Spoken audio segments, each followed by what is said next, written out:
his fantasy and his hatred towards women. The cult compound there went up in flames. It burned to the ground. 112 people inside, 17 of them children.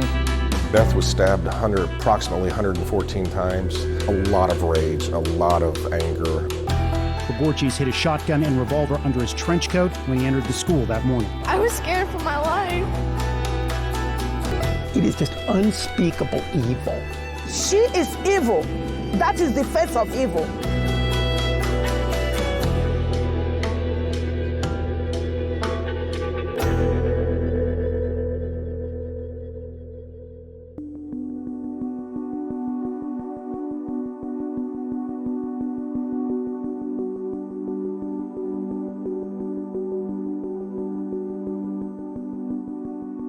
I had a pretty rough child growing up, so when I quit drinking and bought the house here and decided to straighten my life up, I wanted to make sure that what I went through, she didn't go through.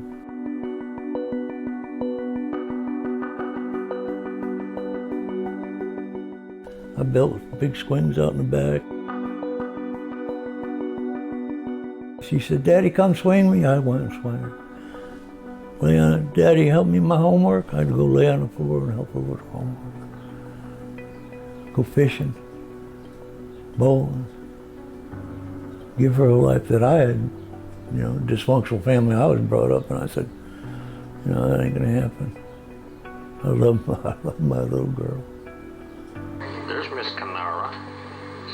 She's not gonna say anything. Bob Carreiro was the dad of Kynara. Carreiro, brutally murdered July 20th of 1992 with her best friend, Kristin, Wiley. I was going through a lot. I tell you, I said that God put her in my life to heal me. And when he was done, he took her to go heal somebody else. 911, what is your emergency? No, I think I found a dead body. Okay, let me give you, do you want the ambulance out there too? Yes, please. Okay, stay on the line now and I'll give you the sheriff's department, the ambulance. Please, hey! My sister's dead! Your sister is dead? I think so, hey!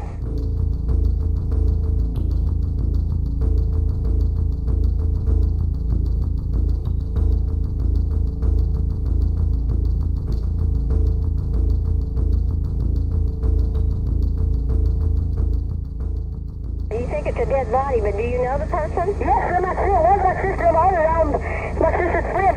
You tell me what happened. I don't know. Please, just hurry. I don't care what happened. Hurry. The ambulance is on the way, and I'm sending the deputy also. You can't tell me what happened? You can't tell me anything? No, it looks like they got bit or something.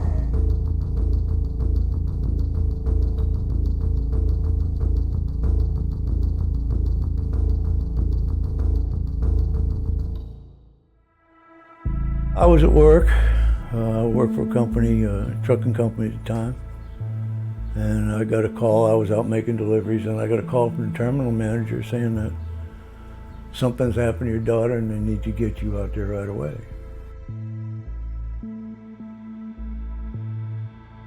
I'm in the middle of the day, in the middle of a middle-class neighborhood. 3 o'clock in the afternoon, their bodies were just, it's just a bad scene. It was just like a real-life Texas Chainsaw Massacre. I'm Andy Kahn, Director of Victim Services, Crime Stoppers. I couldn't even get down the street, let's put it that way. There were so many cops and everything, just everywhere. So I tried to go towards the house and they kept me back. So I said, I went across the street from where they had gotten killed at Kristin's house and sat up on a bag of bark mulch sitting out in the yard trying to get some kind of answers as to what was going on. They didn't tell us for, I think it was probably about 2 hours before they actually told us that the girls were dead. Yeah, I was just wanting to die myself, just sitting there.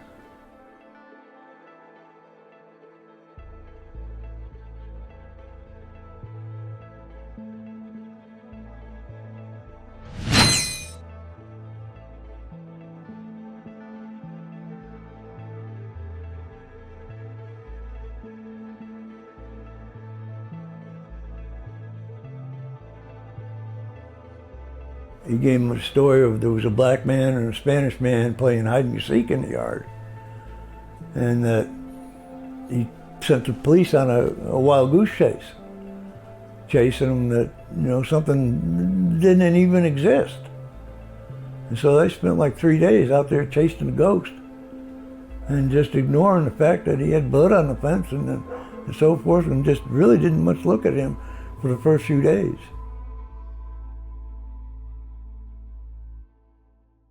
There are people that have just heard about it either on the radio or television and are concerned. Ellie Marshall and about 100 others showed up early. They came to look for evidence that might lead to the killer of 2 innocent little girls.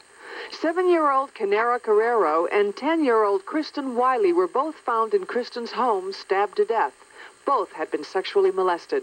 This has been, I don't know how many times I've had to say this, the most horrific period of my entire life. The horrible, unthinkable crime is the emotional bond that brought these folks together to help find clues in the bayou and surrounding woods. Local businesses helped too. They've donated food, beverages, and tools. The thing that has helped us in the family to get through it is the support of our friends, of our neighbors, and of the community. Wearing familiar pink ribbons, searchers wage war against the killer of children. Their weapons are weed eaters to clear the land 1 mile on either side of the bayou. Some use metal detectors like fine-toothed combs, while others drag the bottom of the shallow creek with magnets. Possible weapon, possible anything that might have been taken out of that house that we haven't been able to locate yet.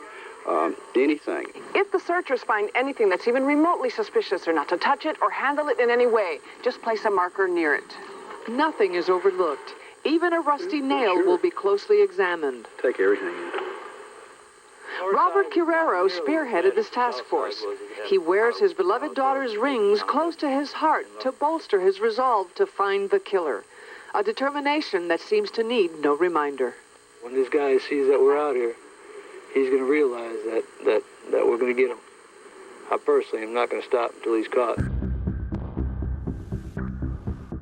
Well, the whole damn thing was crazy. They had like 5 different detectives working on it, and they came up with like 5 different suspects. And it was crazy as hell because you could go in and sit down and talk. Each detective was assigned to a certain person. So, you're here just going crazy because you got 5 different suspects, you got 5 different detectives telling you each one of you did it. Johnny Clevenhagen was the sheriff at the time. He didn't like me, for the things that I talked about. I cast a bad light on his department, on the way he handled the investigation on a lot of things. The county recently assigned its 7th and 8th detectives to this case. Now they say that's just routine. Everyone is working on a different angle. The parents figure new investigators were called in to clean up a host of mistakes.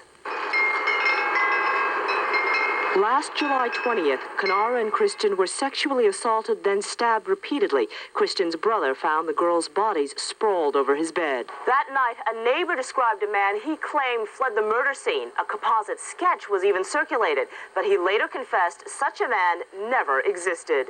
But that lie misdirected authorities during the critical first 3 days of the case. It also seemed to trigger an avalanche of questions about the investigation itself. If they had gone out and canvassed the neighborhood that night, they would have found out that the neighbor who gave the false composite drawing was a compulsive liar.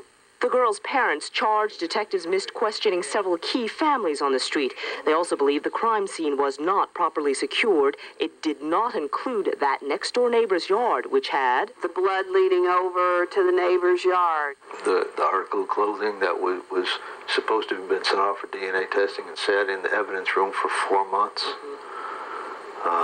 Just unacceptable. Parents also point to incomplete lab tests 1 year later. This thing with the sheriff's department is just unacceptable, and it should be to everybody in this community. I feel like it has been handled properly, very thoroughly. No slip-ups, no mistakes? No, not at all. The captain of Harris County's homicide department stands by her detectives. Her orders were to give only a prepared statement. It reviews the general facts of the case and goes on to say, the motive for these girls' death is still unknown. Some evidence still remains at labs waiting test results. Frustrated and angry, Kynara's mother and stepfather called the Texas Rangers last week. He wanted somebody, just anybody, to come in and take over. And we've heard good things about the Texas Rangers.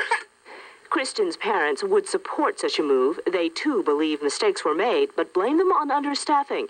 The county has 22 homicide detectives who also work assault cases. Perhaps the Sheriff's Department needs help with, they need to turn it over to the Texas Rangers or the FBI because, like I said, they don't have the manpower. Last week, Kynara's mother met with the DA's office and the Sheriff's Department to make just that request.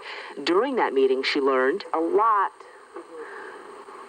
of things that I did not realize were being done. Are you happy to leave it with the Sheriff's Department at the head of the investigation? That's a real hard question. I'm trying to tell them that, you need to be doing this or checking that. I said, what can I do? You as officers, police officers, are restricted from doing some things. Now, as a private citizen, I know there's things that I can do that you can't do to help me out. Let me know. I ain't gonna lay down. I ain't gonna go away. I'm gonna be the biggest pain in the ass of the cops they've ever seen in their lives, and I'm not gonna go away.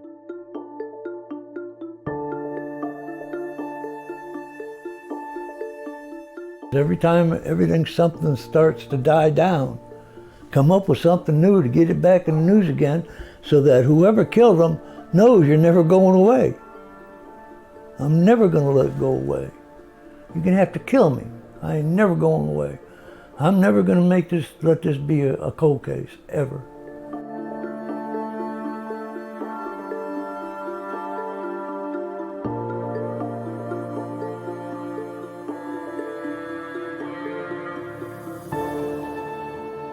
And that's why I followed him around. A lot of my biker buddies, we kept an eye on him. So you did surveillance on him? Oh yeah. Yeah, I found out the bars that he hung out. I wouldn't say a damn word to him. He'd look up and he'd see me sitting across the bar from him. Wouldn't say nothing. I sat in front of his house with a shotgun laying across my lap when he moved in with his dad, after he moved out of the neighborhood. So every time he turned around and looked, it was either one of my friends or myself, keeping an eye on him.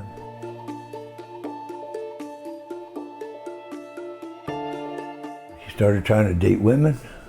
I'd call him up and tell him who he was.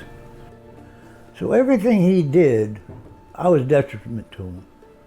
Couldn't get a date, couldn't find work. I was always there watching him. He was doing some clown work out of, I think it was a Kmart, and heard he was there. I had to call up a couple of my buddies on the bikes and went by there, ran them off. So he was in a tight spot, and that's what it boiled down to. He knew that I wasn't going to go anywhere. I think the pressure was on from the very beginning. Like I said, I didn't sleep. I had 18 months, I didn't sleep hardly at all. Out following him, chasing around. And I'd just become so exhausted, I'd have my daughter's pictures or whatever, and I'd come back from out doing something, and I'd have to walk around the house and lay the pictures face down. Say, I'm sorry, baby, I just got to take a break right now. And try to rest up and start all over again.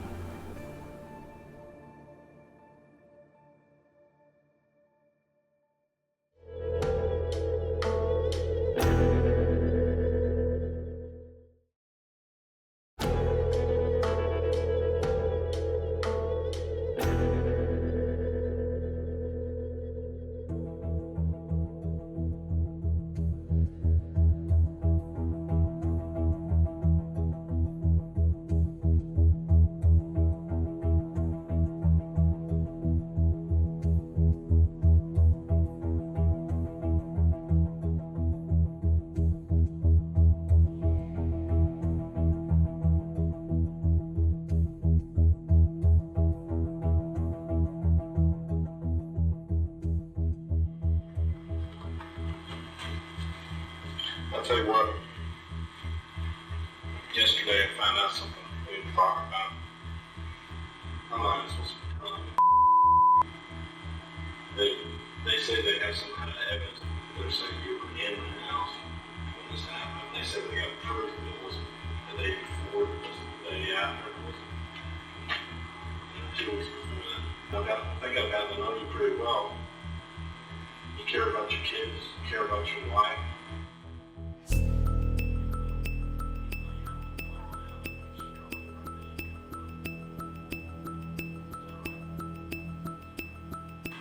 I'm having a hard time with this. I think there's got to be an explanation. These people don't lie. Let me tell you about the FBI. When it comes to processing things, they're the best in the world. There's no comparison. I don't think you intentionally do anything. I'll check you back, right? You've never been in jail as far as I know. I don't know that you worked these numbers. I don't know that. If I did know that, we wouldn't be having this conversation. If there is a reason, please tell us. Tell me, shit. And just you and me in this room. And I says, I tell you, Bill, you got 2 years. If you don't find out who it is, I will. I told him, and he said, when I wanted to turn around and walk, he said, just get a confession. I said, done. I'll string them up and skin them. What stopped you? It was to do the right thing. To do it right. If I kill him, I'd end up in jail. What good was that going to do for my little girl? As much as I wanted to go do some bad things, it kept me kind of in check.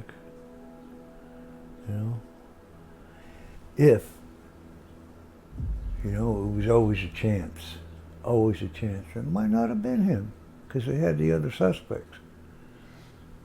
So, if I want to kill the wrong guy, if I kill the wrong guy, that's going to be a detriment to me ever seeing her in the hereafter.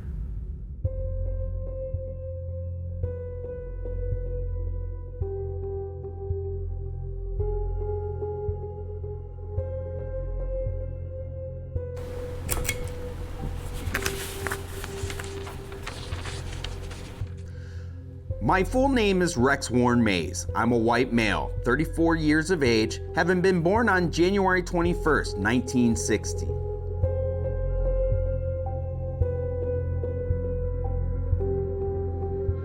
On July 20th, 1992, I had just been fired from Exxon USA.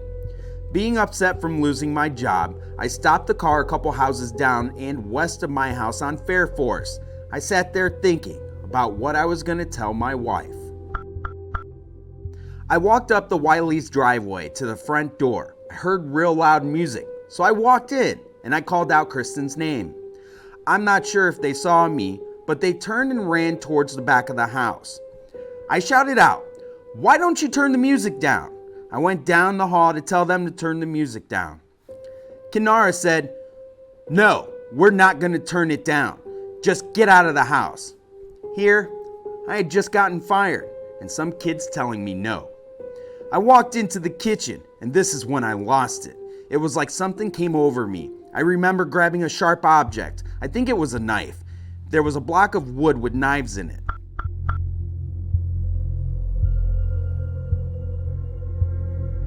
After grabbing the object and hearing the girl scream, I turned and saw them run back towards the back of the house.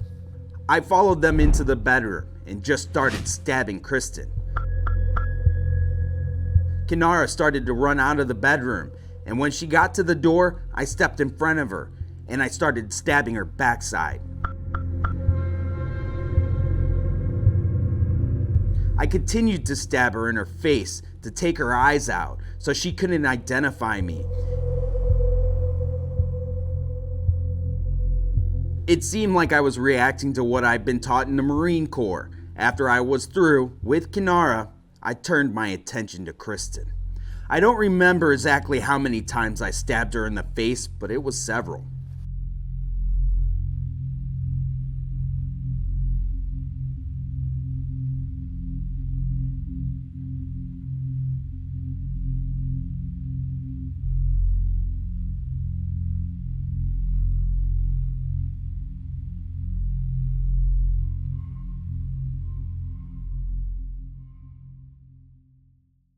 Mays was standing outside his yard, acting like he was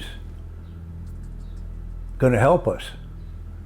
My ex-wife, we just had a new baby a month ago, and she was pacing the sidewalk, just crying her eyes out. And he actually come out, him and his wife come out and try to console us. And that was just crazy after the fact, learning that, you know, he was #1 suspect at the time. We walked over to Becky Wiley, who was standing in the front yard. She told Nancy, "My baby and Kynara are in the house and they'd been shot." I invited several deputies into our house. We got them water and Cokes and stuff. I tried to be helpful. I was trying to make them think someone else had done the killings. And then, just like you see in the movies, you know, the quote, concerned neighbor, who little did we know at the time, offers to help and, you know, gets involved, you know, and, you know, trying to help to find, quote, the suspect. That way they feel connected to it. It's kind of like an adrenaline flow for them. Like, I know what I did, you have no idea, but I'm gonna pretend that I'm gonna, you know, help, you know, solve this case. The next day, after I took Nancy to work, I washed the bloody clothes I had on. I drove down to the west end of Fair Force and turned into the dead end. I parked the car and walked down by the ravine. I threw the knife in the water. I'm not sure why I have such a bad temper sometimes.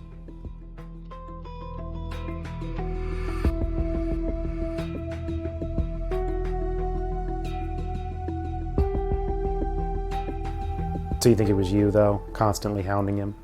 Well, I don't know. Played out that way. You know, played out that way.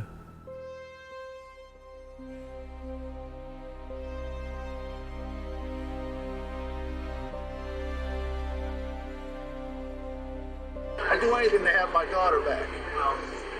If you ever give this person that didn't cut my daughter's eyes out and mutilated her, we need to deal with them at all costs. The bottom line is the vow that I made to my daughter, that I'll just tell him that I want to be there so that he can look in my eyes when he goes. In my view, it's too easy. Somebody asked me the other day about me viewing the execution.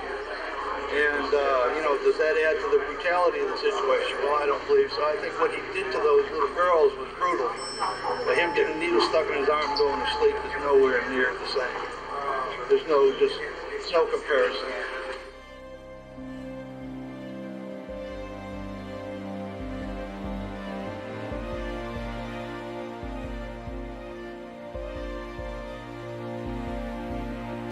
And when my little girl was born, I was there at the hospital, and when she came out, she was handed to me, and all I can say is at that point I knew what love was. I knew what unconditional love was. The way I described it back then, we're going to make victims' rights to the 90s what civil rights was to the 60s. And give, you know, victims a semblance of fairness and balance and being treated exactly the same as defendants have and have their rights as well. So Bob was very instrumental in getting a lot of different changes and talking about, you know, what it's like to be, you know, a victim, what it's like to lose a loved one, and what it's like to be thrust into this criminal justice system that at that time favored more of defendants than they did of the victims.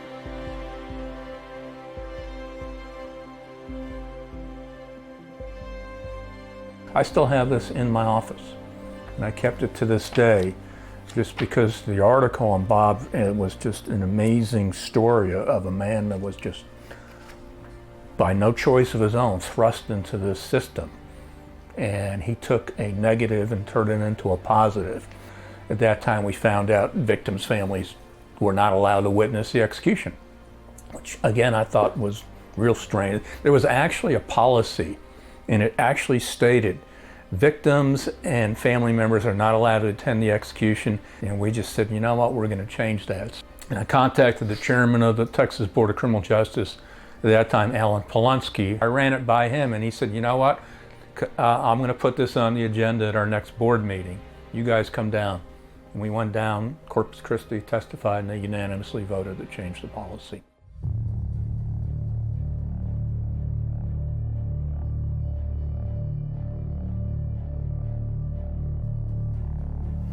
Never even looked at me when he was laying on the ground. He turned around, and his last words were, "Parole me now, warden."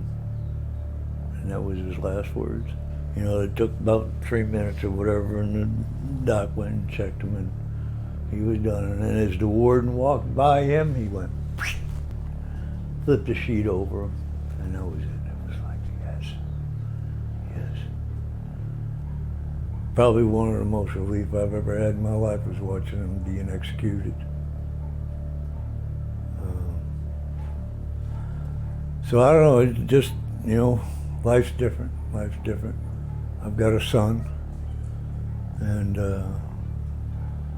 the thing that played on him, we laid on the floor in there in the living room, and he said, "Dad," he said, "after you and Mom are gone, I don't have anybody. I don't have my sister anymore. What do you say?" Lay on the floor and cradle him and try to tell him, you know, things are going to be okay. And they're not. They're not. What would life have been if it hadn't happened?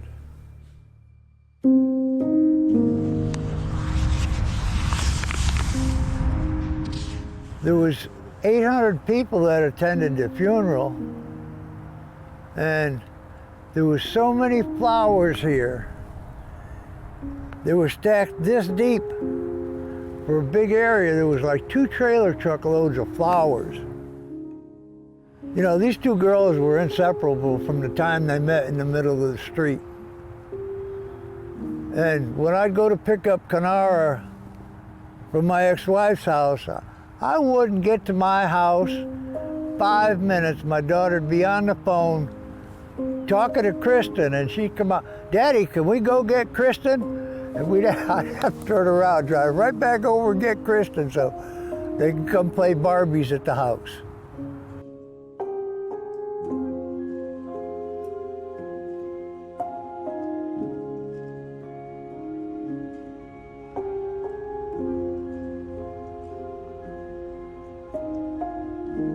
The girls are where they're supposed to be. It's a beautiful cemetery.